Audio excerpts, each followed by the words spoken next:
안에서 채워 주시옵소서. 남에게 꾸지 않고 거저주고 빌려주고 하는 놀라운 물질의 축복을 허락하여 주시옵소서. 감사하며 예수님의 이름으로 기도 올리옵나이다. 아멘. 할렐루야. 아멘. 오늘 박용학 목사님 색소폰 뒤에서 들었는데 지난번하고는 좀 틀린 것 같아요.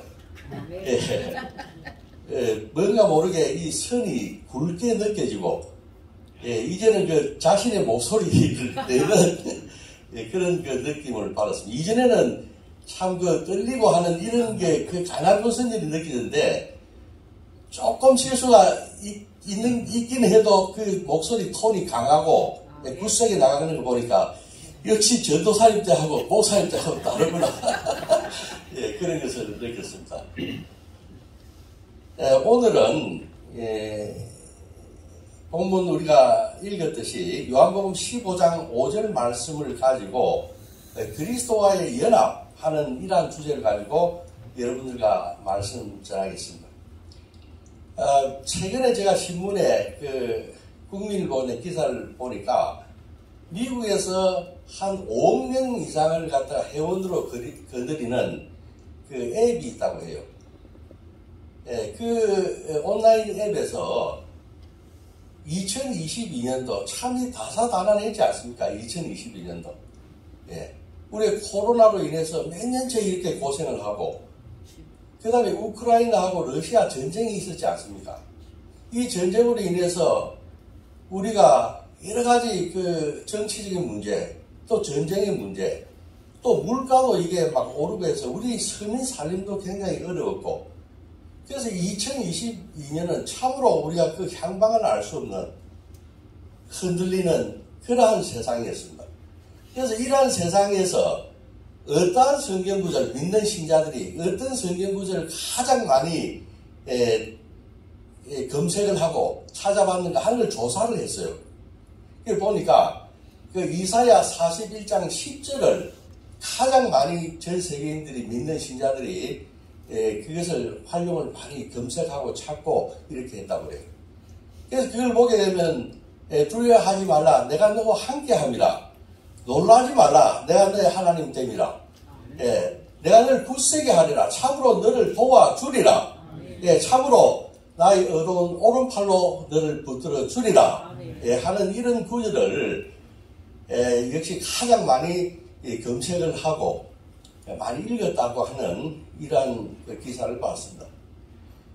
우리는 이렇게 어렵고 흔들리고 불안한 이 세상에서 우리 믿는 신자가 이 요동하는 세상에서 요동치 않는 믿음의 신앙의 터전을 가지는 것은 무엇이 되겠습니까? 우리가 그런 것을 가지는 것이 무엇이 될까요? 그래서 저는 오늘 생각할 때에 그리스도와 연합하는 것, 그리스도와 한 몸, 한 지체가 되고 내가 그리스도 안에 있고 그리스도가 내 안에 있는 이것이야말로 우리가 이 어려운 안개와 같은 이 세상을 극복하고 승리하는 그 요인이라고 생각을 했습니다. 그래서 그리스도와 연합, 이것이 중요한 문제다 이렇게 생각을 했습니다. 물을 한 잔 마시도록 하겠습니다.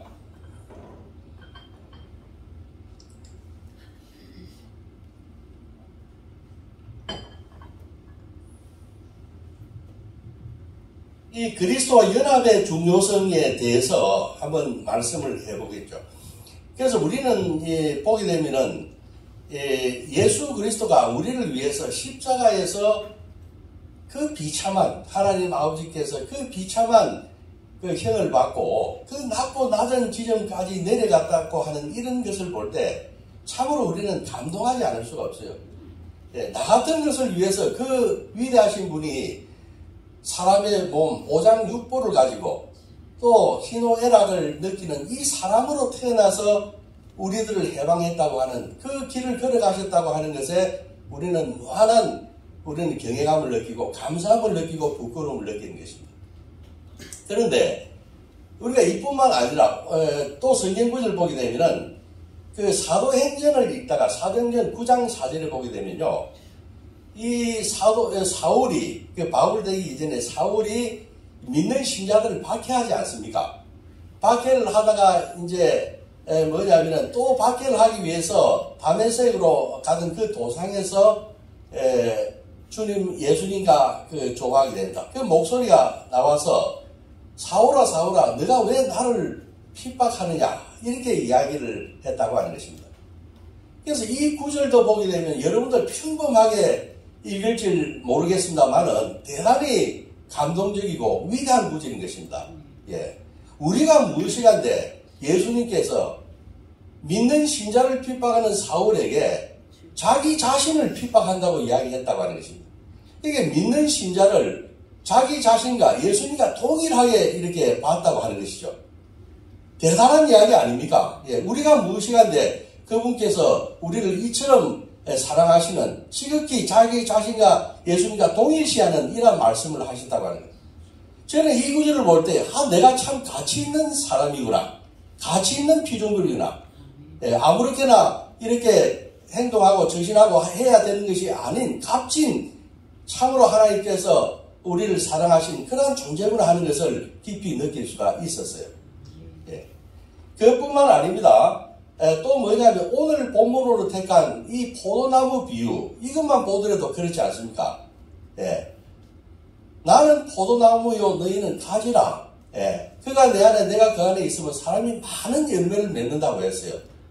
이것도 뭐냐면은 이 피조물인 제가 이 하나님 아버지와 함께 뭐냐면 한 몸을 이루는 그러한 지체가 된다고 하는 것입니다. 여러분들은 대단한 존재입니다. 예, 아멘입니까? 예.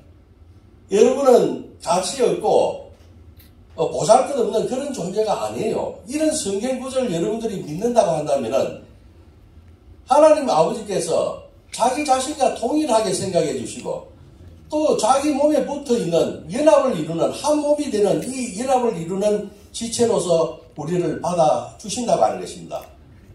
예, 우리가 이것을 생각할 때에 참으로 우리의 존재에 대해서 또 하나님 아버지에 대해서 감사하고 우리 존재에 대해서 소중하게 생각하는 그러한 계기로 삼아야만 하겠습니다. 우리가 이 세상을 살아갈 때는 두 가지 삶의 방법이 있다고 생각합니다. 하나는 방랑자처럼 사는 거예요. 방랑자. 예, 또 하나는 뭐냐면은 순례자로 사는 방법입니다. 이 방랑자라고 하는 것은 그냥 방황하는 것입니다. 예. 이 향방도 없고 목적도 없고 저 대양에 파도치는 흔들리는 배처럼 그렇게 목표 없이 방향 없이 살다가 시간이 되면 삶이 끝이 나는 것입니다. 우리는 그런 방랑자의 삶을 포기한 사람들입니다. 우리는 그 삶을 포기하고 우리는 순례자의 길을 가겠다고 맹세하고 결단하고 이 자리에 나온 것입니다. 아멘입니까? 예. 그 순례자라고 하는 것이 그 한자 그대로 이야기를 하게 되면은 순자가 순례자라 할 때 이게 순자가 쫓아간다 이런 뜻 아닙니까? 예. 그 다음에 또 이 예자라고 하는 것은 예도를 이야기한다. 그러니까 예도를 쫓아가는 이 땅의 삶을 사는 사람들이 바로 순례자의 삶을 사는 것입니다. 그래서 우리는 뭐냐면은 향방 없이 살고 아무런 목적 없이 시간만 보내다 가는 그런 존재들이 아니라 우리는 예수 그리스도를 모범으로 삼아서 그분을 우리의 구세주로 삼고 그분을 우리의 스승으로 삼아서 우리의 인생길을 달려간다고 하는 것입니다. 아멘이죠? 예. 우리는 그러한 순례자의 삶을 살아야 하는 것입니다. 그러면 순례자의 삶을 산다고 하는 것은 어떻게 살면 되느냐? 그것은 우리는 예수 그리스도와 붙어서 한 몸이 되어서 연합돼서 우리는 우리 인생길을 살아가야 한다고 하는 것입니다. 우리가 많은 사람들이 생일 같은 때 보면은 당신은 사랑받기 위해 태어난 사람이다. 저도 그 노래 참 많이 불렀어요. 우리 직원들하고 한 달에 우리가 매일 아침마다 예배를 드리고 했었는데 생일이 되고 하면은 꼭 이 노래를 불러주고 케이크를 사서 축하해주고 그렇게 했어요. 그 참 사랑받기 위한 존재다. 이런 이야기를 우리가 많이 이야기를 해주고 사랑한다. 또 노래도 부르고 이렇게 이야기를 했습니다.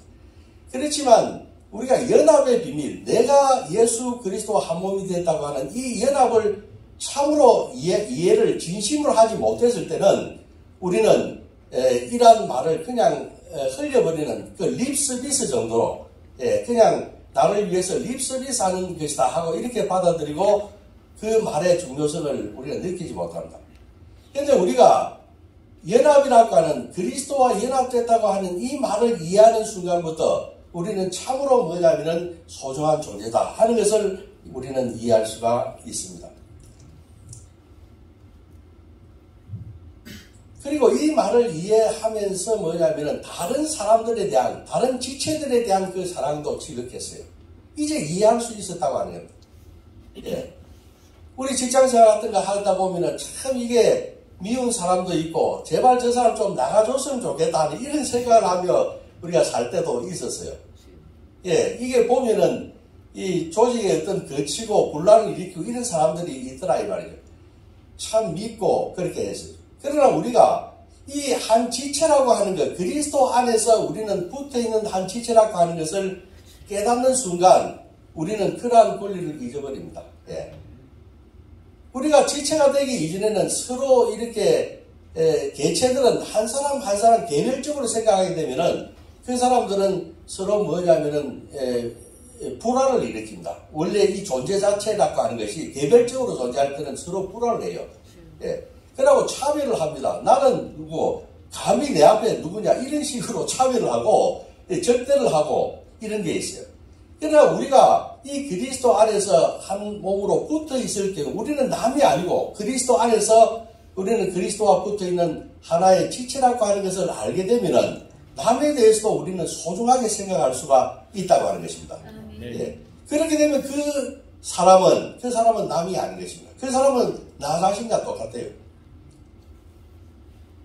저는 자꾸 직장 이야기를 해서 그렇지만은, 우리가 이 지체라고 하는 것은 이 교회 직원들 보게 되면 참 이게 우리가 다루기 어렵습니다. 교회 직원들. 이 목사님들 같은 경우는, 어느 정도 규율이 있고, 이 사명감을 가지고 왔기 때문에, 그 규율이 정리가 되고, 그 복종하고 건의 이런 게 있는데, 이 직원들 같은 경우는 조금 그렇지 못한 경우가 많이 있었어요. 예. 그래서 그걸 통합해서 이렇게 간다고 하는 것이 참 어려운데, 그게 한 지체라고 하는 것을 이해하는 순간부터 그 사람들을 사랑할 수 있게 됐어요. 예. 한 지체다. 경비가 몸이 아파가지고, 혹은 집안일이 있어서 부득이하게 하루 못 나오게 되면 어떻게 되는가 하면은, 이 사무장이 밤을 새워줘야 되고, 관리기사가 밤을 새워줘야 되고, 그렇게 했어요. 몸이 아파가지고, 갑자기 뭐냐면은, 급성으로 뭐가 장염이 와가지고 입원을 해야 되면은, 그 보름이고 20일이고 같이 그렇게 해줘야 된다고. 그 한 지체가 아픈 거는 그 아픔으로 끝나는 게 아니에요. 이게 난리가 나는 겁니다. 예. 그거는 우리 모든 사람들의 아픔이었어요. 그리고 한 사람이 뭐가 잘 되면은, 그거는 전부 다 우리들의 영광이었어요. 기쁨이었어요. 그래서 우리가 한 지체라고 하는 것을 그리스도 안에서 예수 그리스도를 머리로 삼고 우리가 눈, 코, 입이 붙어있는 이 한 지체라고 하는 것을 깨달은 그 순간부터 뭐냐면 분열과 적대와 개별적으로 있을 때 느끼는 이런 모든 아픔들이, 분열들이 다 사라져 버렸어요.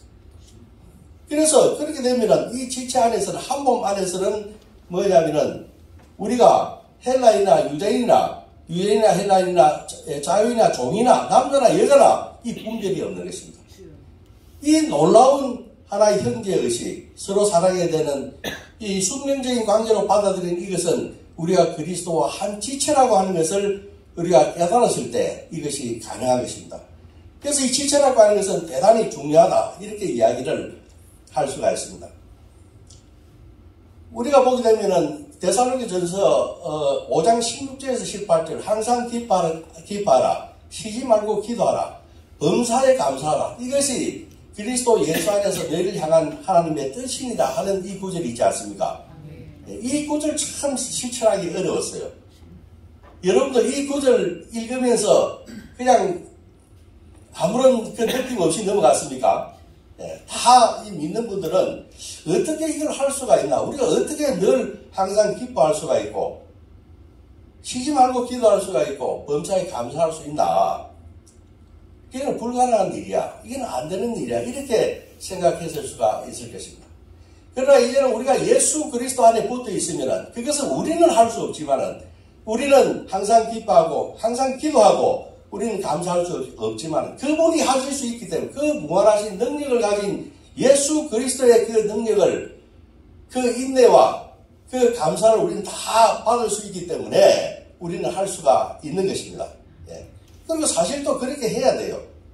존 웨슬리는 그렇게 이야기하지 않았습니까? 예. 기독교는 사랑이다 이렇게 이야기했어요. 그분은 기독교는 사랑이다. 기독교가 뭡니까? 예수 아닙니까? 예수는 사랑이에요. 예. 우리가 예수 안에 있으면은 예수를 소유하게 되면은 우리는 사랑할 수 있어야 되는 거예요. 그래서 사랑하지 못하는 그리스도인은 그리스도인이 아닌 것입니다. 예. 우리가 불교를 믿고 천주교를 믿고 예수를 믿고 하는 사람들이 있다면은 예수 믿는 사람이 제일 행복한 사람이 돼요. 예. 한 집안에서 믿음이 있는 사람이 있고 없는 사람이 어울려서 살아간다면 한 가족이라면 그 중에서 예수 믿는 며느리가 예수 믿는 딸이 아들이 제일 행복해야만 하는 것입니다. 예. 왜 그렇습니까? 왜 그렇습니까? 예수 그리스도가 그 사랑을 우리들의 이 한계 많은 이 인간의 모든 문제를 다 사랑으로 덮어주셨지 않습니까? 그 사랑이 있기 때문에 우리는 거기에 붙어 있으면 그 사랑의 힘으로 우리는 다 뭐냐면은 행복할 수가 있어야만 하는 것입니다. 예. 아멘입니까? 아멘. 예. 그러면 그리스도와 연합이라고 하는 문제를 이제 이렇게 중요한 문제다. 모든 어떤 반목과 질시 이런 것들을 다 일소에 해결할 수 있는 그런 비밀스러운 능력을 가진 것이 그리스도와 연합한다고 하는 것인데 이 그리스도와 연합이라고 하는 것이 어떤 것이냐 이거를 우리가 이제 이 성경에서 조금 알아봐야 돼요. 예. 성경에서. 근데 일반적으로 이야기할 때는 그리스도와 연합이라고 하는 게 뭐지? 이렇게 해서 여러 가지 견해를 이야기를 합니다. 그래서 원래 사람이라고 하는 것은 하나님과 같은 그러한 속성이 있다고 하는 범신론적인 입장. 예.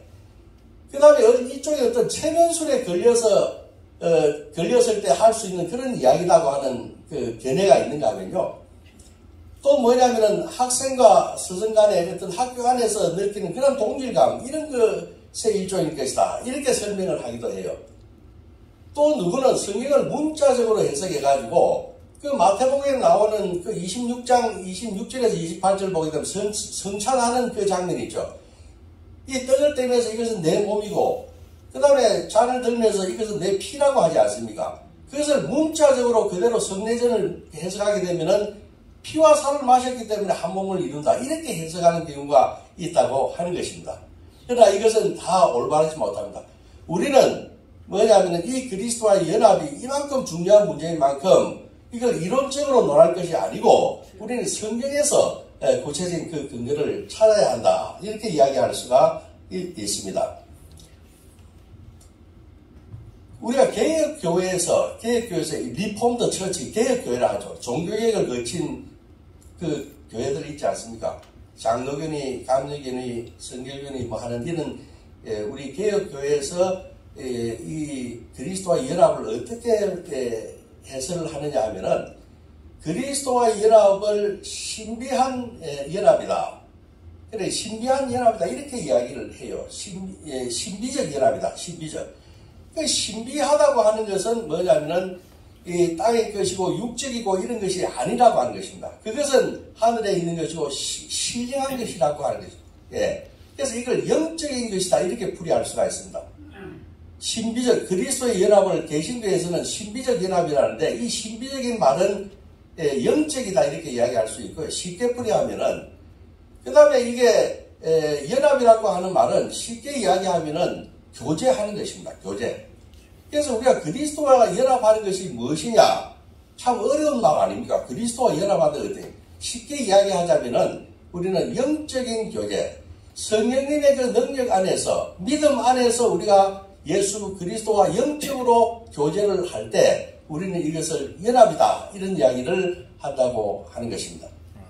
그래서 창세전에 하나님의 영원하신 계획으로부터 또 뭐냐면은 하나님 나라에서 우리가 신자들이 서로 하나님과 교제하는 그 순간에 이르니까 이 모든 것은 뭐냐면은 우리의 과거나 우리의 미래, 이 모든 것은 영적인 연합, 영적인 교제를 통해서만 거기에 시작할 수 있고 도달할 수가 있습니다. 예. 우리가 신자들이 하나님의 경영하시는 계획에 대해서 기쁨을 가지고 우리는 대박을 합니다. 의심하지 않아요. 우리는 하나님의 경영에 대해서, 미래에 대해서 낙관합니다. 또 현재 아무리 어려운 일이 있다 할지라도 우리는 그것을 극복할 수 있는, 인내할 수 있는 힘과 능력이 생기는 거예요. 왜 그렇습니까? 왜 그런 터무니없는 일반 사람들이 생각할 때 왜 그런 일들을 우리는 가지고 있는 것입니까? 우리는 그런 힘을 가지고 있는 것입니까? 그것은 그리스도와 연합하고 있다고 하는, 거기에서 우리는 그런 자신감, 만만한, 그러한 주눅들지 않는 그런 자신감을 우리는 가질 수 있는 것입니다. 그러면 성경을 통해서 우리가 그리스도와 연합한다고 하는 것은 크게 두 가지 양상으로 성경에는 그렇게 나와요. 하나는 뭐냐면 우리가 예수 그리스도의 안에 들어가 있는 것입니다. 들어가는 것입니다. 예. 우리가 예수 그리스도 안에 들어가는 것. 그런 것들이 성경 구절에 보면 많이 있어요. 예. 그 다음에 거꾸로 뭐냐면은 예수 그리스도가 믿는 신자들은 우리 안에 들어온다 하는 이런 말들이 또 많이 있습니다. 그래서 이런 두 가지 양상으로 그리스도의 연합을 설명할 수가 있는 것이죠. 우리는 이 두 가지를 살펴봐야 돼요. 예수 그리스도가 우리 안에 와 계시는 것, 또 반대로 우리가 예수 그리스도 안에 들어가 있는 것, 이게 연합의 모습입니다. 예. 그래서 첫째 뭐냐면은 그리스도의 연합의 근거를 이 두 가지의 경우에서 첫째 믿는 자들이 그리스도 안에 들어가 있는 경우, 이걸 한번 알아보도록 합니다. 우리가 그리스도 안에서 연합한다고 하는 근거는 에베소 1장 6절에 보면은 1장 4절에 보면 그런 말이 있어요. 곧 창세전에 그리스도 안에서 우리를 택하사, 이런 이야기가 나와요. 창세전에 뭐냐면은 그리스도 안에서 우리를 하나님께서 택하셨다고 하는 것입니다. 아멘입니까? 아멘. 예. 이 참 신비로운 일이 아닐 수가 없죠. 이런 신비적인 연합을 그리스도 안에서 우리를 택했다고 하는 것입니다. 그뿐만 아니고 성자 예수 그리스도를 활동을 하실 때도 하나님 아버지께서는 우리를 예수 그리스도 안에 있는 그런 존재들로 보셨다고 하는 것입니다. 네. 이거 왜 그렇습니까? 왜 우리가 예수 그리스도 안에 있는 존재다, 이렇게 하나님께서는 우리를 보신 겁니까? 창세전에도, 이 인류 구원의 역사를 시작하기 전에도 창세전에 예수 그리스도 안에서 우리를 택하셨고, 또 예수 그리스도가 육신의 몸을 입고 오셔가지고 이 세상에서 이 구원 활동을 할 때에도 우리를 뭐냐면은 우리는 예수 그리스도 안에 있는 존재로서 항상 보셨다고 하는 것입니다. 그것은 구속의 언약에서부터 이러한 생각이 시작된다 할 수가 있습니다. 그리스도가 자기 백성의 중보자이기 때문입니다. 중보자. 예. 예수 그리스도가 사람의 몸을 입고 와가지고 우리를 위해서 십자가를 지고 돌아가셨다고 하는 것은 무엇입니까? 그거는 자기 자신을 위해서 한 것이 아니지 않습니까? 누구를 위해서 했습니까? 우리를 위해서, 죄 많은 우리의 죄를 사하기 위해서 그분이 대신, 우리를 대신 그렇게 하셨다고 합니다. 중보자라고 하는 것은 하나님과 사람 사이에 벌어진 그 사이 간격, 우리가 하나님을 이제 가까이 할 수 없는 그런 제약이 있기 때문에 그 사이를 화해하기 위해서 그 자신이 대신 화목제물로 오셨다고 하는 것입니다. 그 중보자입니다. 그러니까 우리는 하나님이 우리를 갖다가 예수 그리스도 안에 있는 존재로 보는 것은 예수가 우리를 위해서 대신 돌아가시고 하셨기 때문에 그 중보자의 길을 걸어갔다고 합니다. 그 중보자의 길은 뭐냐면은 쉽게 이야기, 다른 말로 표현하면 대리인이다, 이렇게 이야기를 할 수가 있습니다. 예수 그리스도는 우리를 위해서 대속해서 우리를 돌아가시고, 그래서 우리의 중보자요, 우리의 대리인인 것입니다. 대리인. 우리가 조금 생각을 해보게 되면은 이 대리인이라고 하는 말을 조금 여러분들이 이 그리스도 연합과 관계에서 조금 아셨으면 좋겠어요. 이 대리인이라고 하는 것은 우리 쉽게 이야기하면 부동산 사고 팔 때 한번 생각해 보시면은, 예를 들어서 남편이 회사 일로 일해서 시간을 낼 수가 없을 때 아내가 가지 않습니까? 대리인으로 가는 겁니다. 매매를 할 때. 그럼 이 대리인이라고 하는 것은 뭐냐면은 자기 이름을 쓰고 홍말숙하고 쓰고 그냥 남편 대리해서 홍말숙 사인해버려요. 물론 위임장이나 이런 거 다 가지고 이제 가겠지만. 그러면 홍말수기가 했지만은, 사인을 했지만은, 그 효과는 홍말수기 것이 아니고, 뭐냐면 본인을 위해서, 직장에 있는 그 남편 명의로 되어 있다면 남편이 직접 그것을 마치 한 것처럼 그 효과가 기속이 되는 겁니다. 안 그렇습니까? 예, 그게 대리락과, 그게 중보자 역할이라고 하는 거예요. 예. 그럼 예수 그리스도가 우리를 위해서 의를 베푸시면 그 의는 예수 그리스도 것이 되는 동시에 누구의 것이 됩니까? 우리의 것이, 우리의 의가 되는 것입니다. 예수 그리스도가 의를 위해서 돌아가신 그 의는 바로 우리의 의가 되는 겁니다. 그 다음에 거꾸로 뭐냐면은 대리는 본인의 어떤 법률적인 지위를 다 대행을 하는 겁니다. 예. 하자가 있으면 하자가 있는 그 상태에서 우리를 대리하는 거예요. 그래서 우리가 죄가 있으면 그분도 죄를 가지고 나가는 겁니다. 무슨 그런 본인의 지위를 대리하는 것입니다. 거꾸로 예, 그런 관계가 있다고 하는 것을 조금 알면은 이 부분을 설명하기가 쉽지 않겠나 이렇게 생각을 합니다. 그리고 그래서 성경 구절을 로마서 5장 19절에 보게 되면은 이런 말이 있습니다. 한 사람의 순종으로 많은 사람들이 어려움을 받으리라 이렇게 되어 있습니다. 이것은 대리를 이야기하는 것입니다. 그러니까 예수 그리스도 한 사람은 예수 그리스도께서 순종함으로써 많은 사람 우리들이 어렵게 됐다고 하는 것입니다. 이것이 바로 연합을 설명하는 것인데 이처럼 하나님께서는 자기 백성을 우리들의 중보사인 그리스도 안에서 보시는 것입니다. 그리스도께서 이루신 의가 바로 우리의 의가 되는 것입니다. 이해하시겠습니까? 아멘입니까? 예. 그뿐만 아니고 우리의 죄는 우리들의 중보자요 대리인인 그리스도께 속한 것으로 또 간주가 됩니다. 예. 예수는 우리들의 범죄를 위해서 그 자신을 십자가에 내준 바 되었어요. 예. 이 놀라운 것은 성부 하나님께서는 우리가 그리스도께 속한 것은 죄뿐만 아니고 우리들 자신을 뭐냐면은 그리스도께 속한 것으로 본다고 하는 겁니다.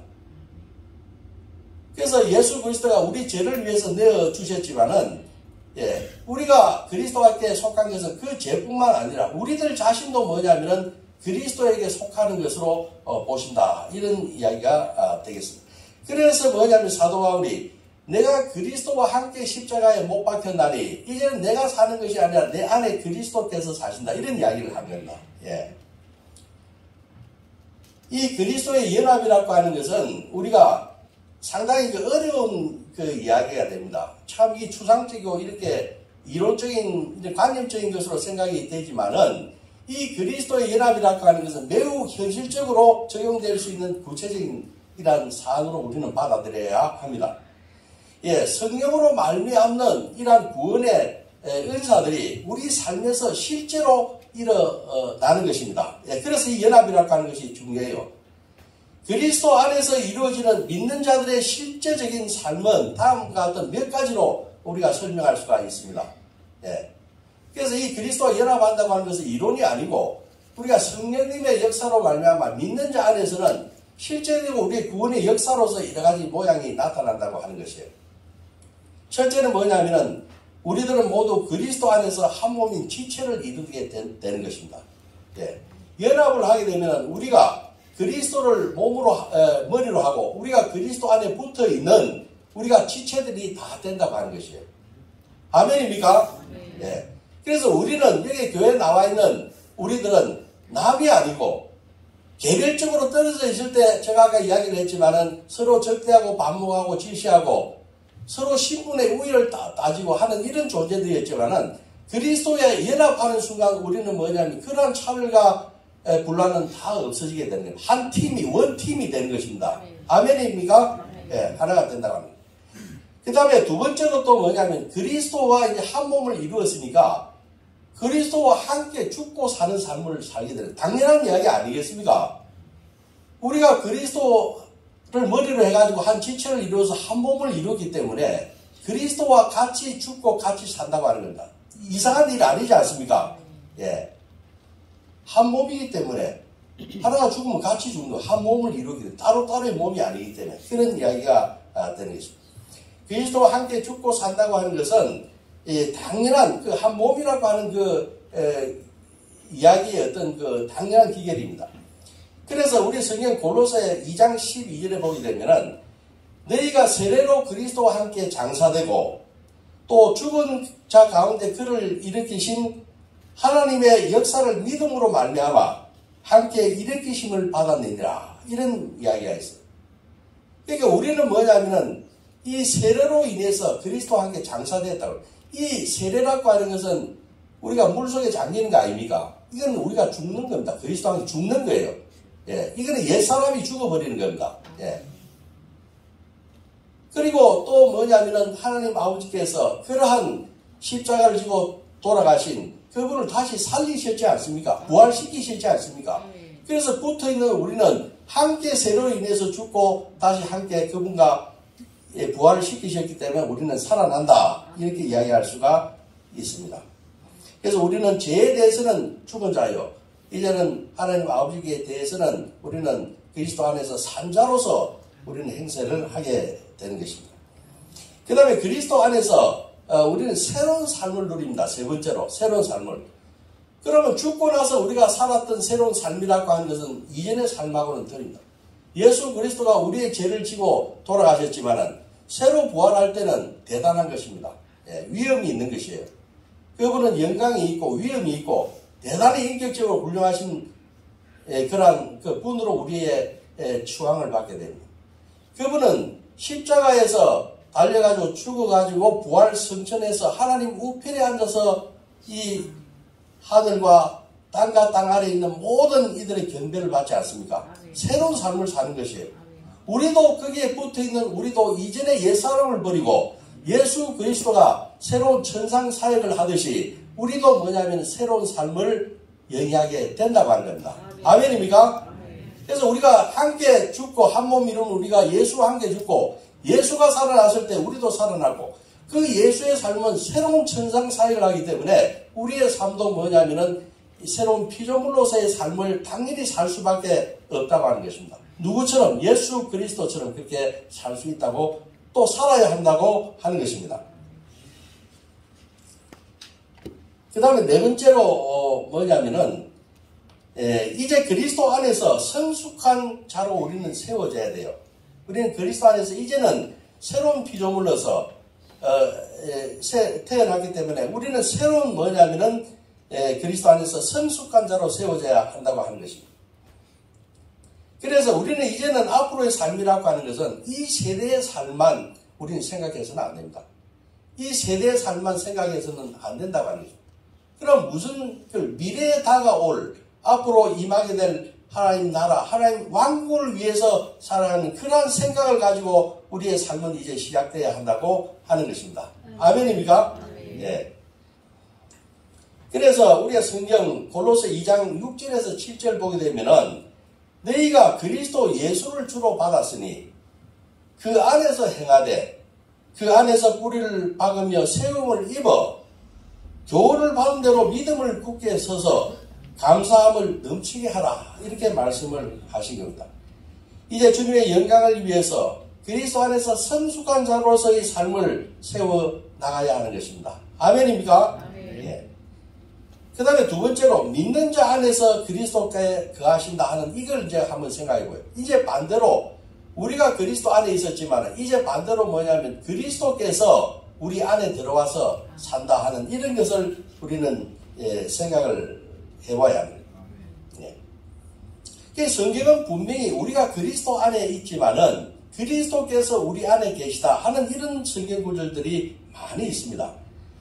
그 단적인 예로 오늘 우리 성경 본문으로 한 이 포도나무 비유가 그렇지 않습니까? 예. 나는 포도나무여 너희는 가지니 그가 내 안에, 그러니까 우리들이 그 안에 또 내가 예수가 그 안에 있으면은 우리들 안에 있는다 이런데 그 많은 열매를 맺는다. 이 포도나무 비유에서 바로 예수 그리스도가 우리 안에 거하신다 하는 것은 내가 그 안에 거하면 내가 예수가 그 사람 안에 신자 안에 거하게 되면은 그 사람은 많은 열매를 맺는다고 이런 구절이 있다고 하는 것입니다. 그래서 우리는 단지 그리스도 안에 우리가 있다고 하는 것만으로 충분하지 않습니다. 우리가 그리스도 안에 들어가 있다고 하는 것만 충분하지 않아요. 반대로 뭐냐면 그리스도께서 우리에게 들어오셔야 되는 거예요. 이게 참으로 중요한 거예요. 예, 이게 중요한 것입니다. 이 요한일서 4장 10절에 보게 되면 우리가 이것을 보면 알 수 있는데요. 사랑은 여기 있으니 우리가 하나님을 사랑한 것이 아니요 하나님이 우리를 사랑하사 우리의 죄를 속하기 위해서 화목제물로 그 아들을 보내셨습니다. 이렇게 이야기를 하세요. 예. 그래서 우리가 하나님을 사랑한 것이 아니고 하나님 아버지께서 우리를 사랑하셨다고 하는 겁니다. 예. 그리고 그 사랑을 위해서 예수 그리스도를 화목제물로 보내셨다. 이렇게 이야기를 하신다는 거예요. 예. 그래서 저는 내가 예수 그리스도 안에 들어가는 건 중요하지만은 이 예수 그리스도께서 우리에게 들어오는 이것이 더 중요하다. 이렇게 이야기를 했죠. 모든 것이 그렇지 않습니까? 우리가 하나님을 사랑한 것이 아니고 예수 그리스도가 우리를 먼저 사랑하지 않았습니까? 또 먼저 뭐냐면 사람이 되고 먼저 십자가의 길을 먼저 보이셨지 않습니까? 이렇게 사는 것이다 하고 솔선수범하신 분 아닙니까? 먼저 그분이 하신 것입니다. 먼저 이것이 들어와야 된다.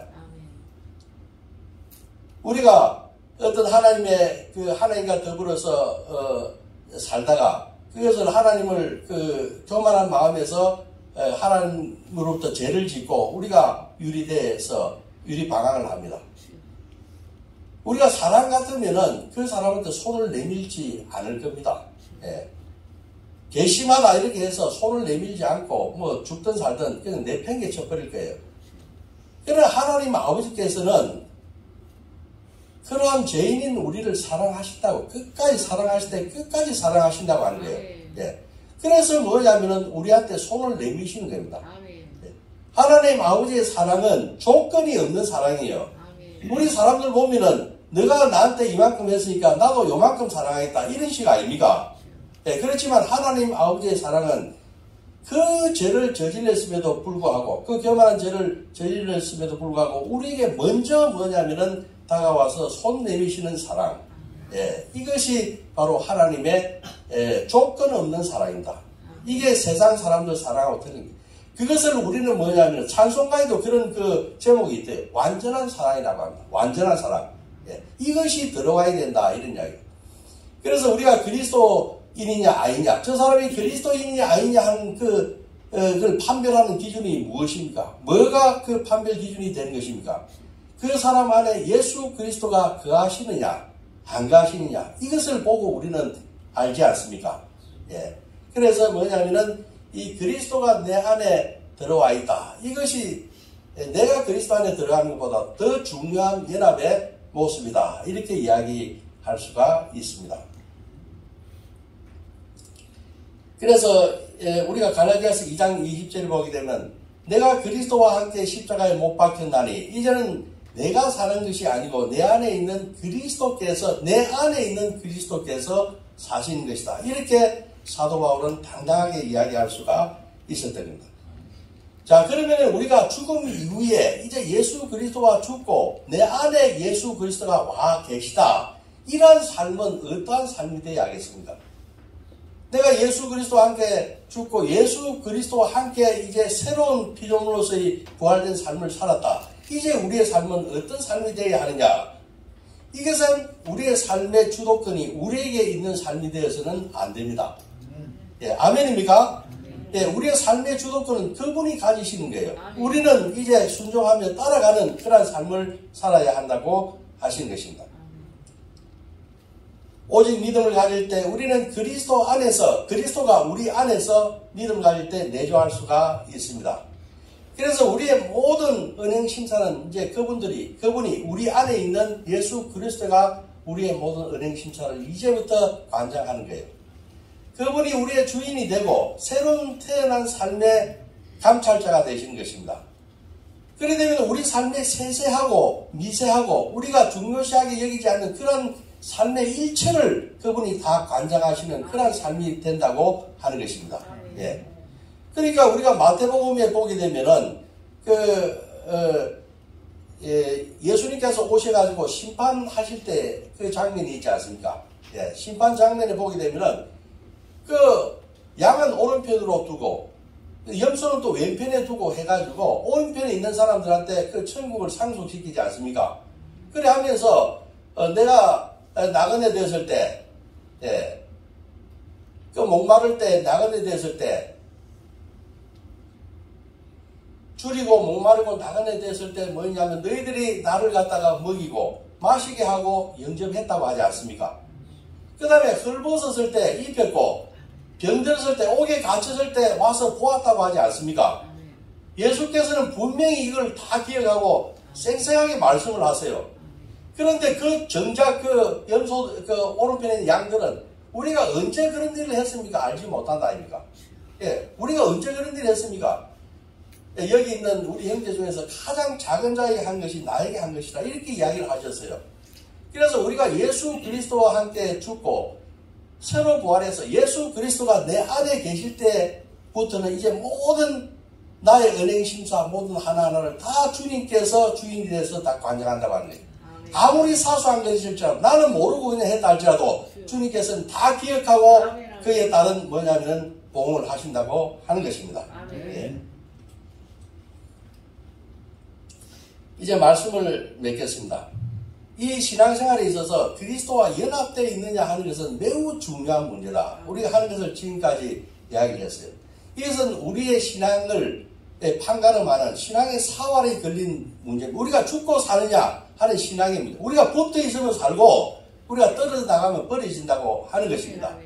그래서 이렇게 중요한 이 문제이기 때문에 우리는 그리스도와 연합 없이는 우리가 믿음을 가질 수도 없어요.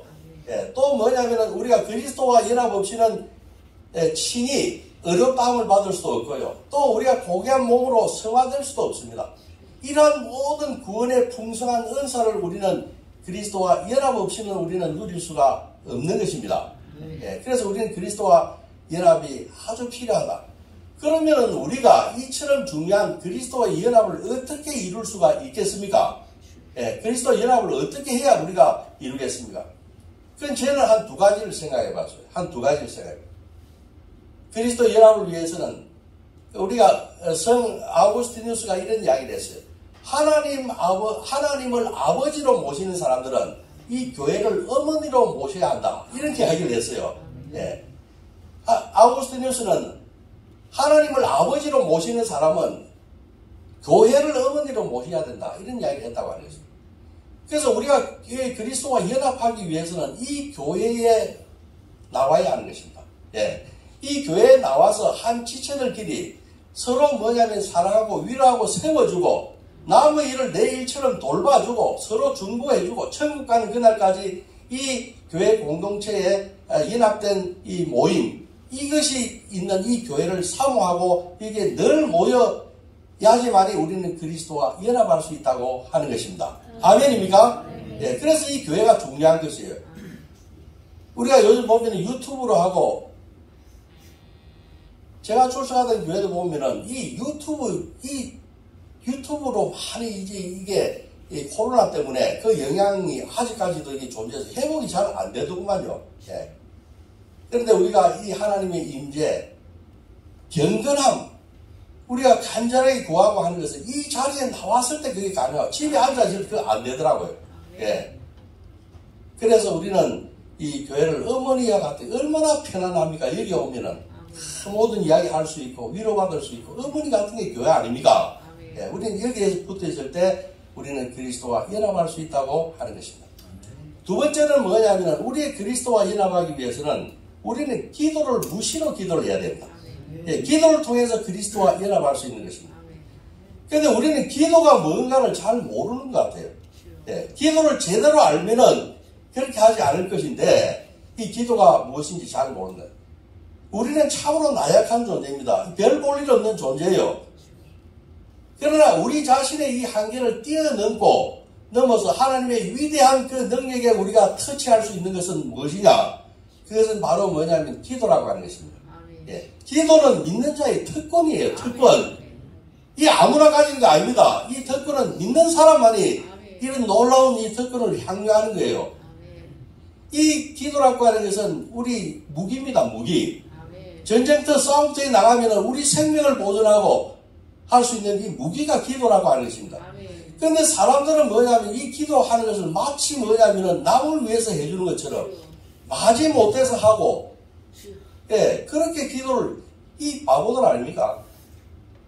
자기가 하는 이 믿는 자만이 가지는 하나님 아버지께서 수여하신 이 특권이 바로 이 기도인데 그걸 모르고, 우리가 무디 목사님 5만 번의 생존의 그 기도의 응답을 받았다 하지 않습니까? 무디 목사님은 이 기도가 특권이고 총이고 칼이라고 하는 것을 알았기 때문입니다. 예.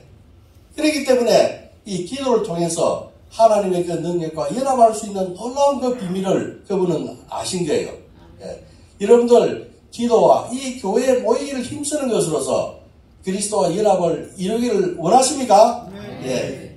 그러한 믿음의 용사들이 다 될 수 있도록 축복드립니다. 기도하겠습니다. 하나님, 오늘 그리스도와 연합에 대해서 말씀을 나누었습니다. 이 흔들리는 세상에서 요동치 않는 믿음의 터전을 세우는 것은 오직 그리스도와의 연합을 통해서 가능함을 믿습니다. 우리가 누구입니까? 우리는 그리스도와 연합될 때 천국 시민임을 알게 하시고 천국 시민에게 주어진 특권을 받아 누리는 주님의 거룩한 백성들임을 알게 하옵소서. 예수님의 이름으로 기도 올리옵나이다. 아멘.